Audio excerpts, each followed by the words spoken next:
ಅಯೋಧ್ಯೆಯ ಇಕ್ಷ್ವಾಕು ವಂಶದ ರಾಜ ದಶರಥ ಮಹಾರಾಜರಿಗೆ ಎಲ್ಲಾನು ಇತ್ತು.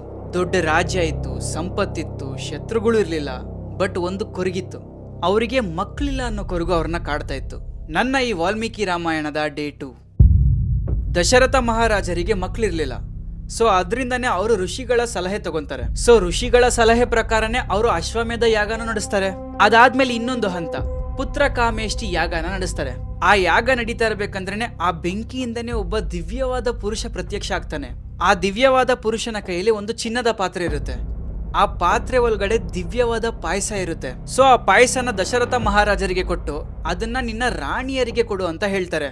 ಆಗ ದಶರಥ ಮಹಾರಾಜರು ಆ ಪಾಯಸನ ಅವರ ಹೆಂಡತಿಯರಿಗೆ, ಕೌಸಲ್ಯೆ, ಕೈಕೇಯಿ ಹಾಗೆ ಸುಮಿತ್ರೆಗೆ ಹಂಚ್ತಾರೆ.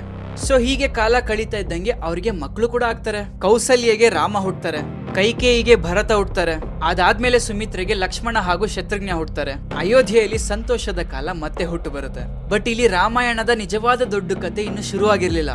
ಯಾಕಂದ್ರೆ ರಾಮ ಹುಟ್ಟೋದಕ್ಕಿಂತ ಮುಂಚೆ ದೇವತೆಗಳು ವಿಷ್ಣು ಹತ್ರ ಸಹಾಯ ಕೇಳ್ಕೊಂಡು ಹೋಗಿರ್ತಾರೆ.